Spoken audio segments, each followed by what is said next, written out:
So I'm going to talk to you today about being a poet at the Olympics, a position that I actually designed in order to raise awareness about creative health. And as you've heard, I think that we talk a lot about physical health and mental health, but we don't talk a lot about creative health. So why a poet at the Olympics? Well, I wanted to, first of all, point out that I think that artists and athletes are actually on the same team. We have an enormous amount in common: passion, dedication, discipline.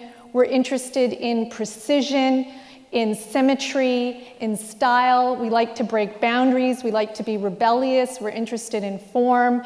And we're also really masters at something that's very important for health. We have the ability to manage pain. Now, what I wanted to do was create the poetic equivalent of what I thought the athletes would be going through in Vancouver. So I call this my extreme poetic competition. And for this, I bring to it a lifetime of poetic training. I also had a binder where I had each of the different winter sport categories outlined with rules and history, but most of all with vocabulary. It's the vocabulary of sport that got me so excited because there's so many creative possibilities in it, and poets rarely tap into that creative possibility. I also went to the live events with my curiosity about all of them. I conducted interviews with Olympians past and present, and then I would go back, have very little time for reflection, because I had to produce and publish 2 poems per day about winter sport, which is kind of an Olympic record of its own. And then I took these poems to live audiences. At the Canadian Athletes Now Athlete House in Vancouver, the important thing about performing the poems for me was bringing them to people who would normally never attend a poetry reading. So there were lots of athletes and coaches and sports fans and Olympic sponsors, many of whom really had never heard a poem out loud. And I wanted to make poetry less intimidating by showing them how exciting and interesting it could be, especially when it's about a subject that they're already interested in and passionate about. So I'm going to give you a taste of what they heard. If I could trade bodies. If I could trade bodies with the athlete of my choice, I couldn't wait to squeeze myself into a speed skater suit, just to walk to the corner store to buy milk or light bulbs. I'd wear my slick new skin to make deposits at the bank, post my packages, down bright blue cocktails at my local.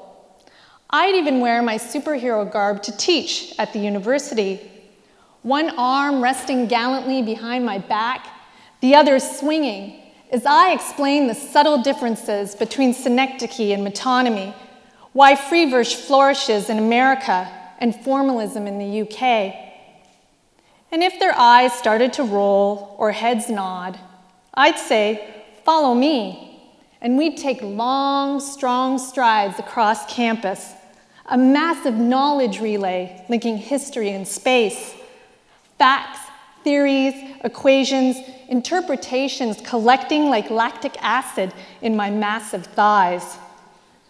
I'd even embrace cut tendons and stitches, ankle injuries, and a few sordid spills into padded walls, if only to feel wind on my back of my own making, if only to welcome time's brave curves with each active cell of my being. Thank you. I also wrote a number of haiku of all the different sports categories because I thought the haiku would be a form that everyone pretty much studied in school, but never quite like this. Ski jumping haiku, because I once asked my science teacher if you could make the sun laugh. Or curling love poem. Against all sound love advice, I remain a stone. You sweep around me. And this last poem I'm going to read to you actually broke another boundary, which was that it was published in the Vancouver Sun in the sports section along with the first photographs of the men winning hockey gold.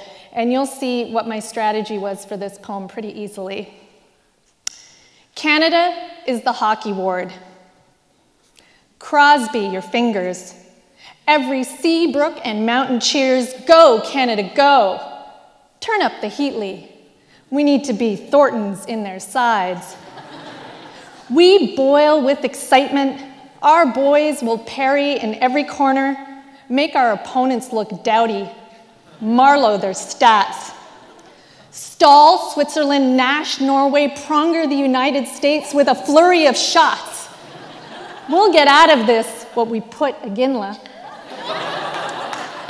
For 8 years we've been dreaming and Bergeron.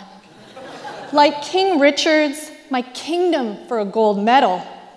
He who gives, Taves. Keep the faith. We, Niedermeyer, top prize. Bragging rights must remain here, no crossing brodeurs. 8 years is too Luongo. Weber or not, it's destiny. We force fate. May the morrow ring gold. Canada, bow to the hockey gods. Whoever gets laughs longest.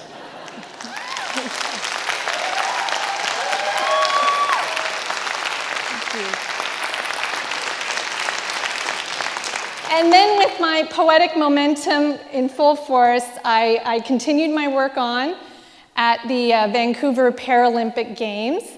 Also, the Arctic Games, where I got to write about Aboriginal sport. My favorite one was sledge jump. I hope you'll look it up. It's really cool.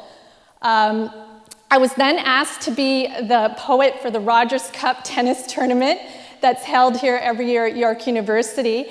And at the press conference for the winner, who was Serena Williams, I got to put up my hand and say, "What word do you want in your victory poem?" She really looked a bit shocked at first, and then put up her hand while she was thinking and went, "Gnarly." So I complied. There is a poem with gnarly in it for Serena Williams. And then I continued my work last summer at the London Olympic and Paralympic Games, writing about summer sports. Now, as I brought creative health to the athletes, they also brought me physical health. So I'm now an avid runner, and my secret weapon is I run with a former world champion race walker, Ann Peel. And she helps me win my races, and in turn, I go into sports camps and teach poetry to kids. And it's amazing to see how excited, particularly boys, get about writing poetry about sports. So much so that by the end of the camp, many of them, when they list off what their favorite sports are, they put poetry at the top of the list. Thank you. And lastly, I want to tell you where I think this should go. We are now empowering our doctors to actually give out prescriptions that outline physical health, saying you must work out 3 times a week, 5 times a week. What I would like to see is the same thing for poetry, for our creative health, because I do believe we have a creative health deficiency in this country, that it affects nearly all Canadians, and it is fatal if it's left untreated. So please take up a prescription after this talk and see what happens to your own creative health, the amazing things that can happen to you if you decide to read or listen to a poem every day. Thank you very much.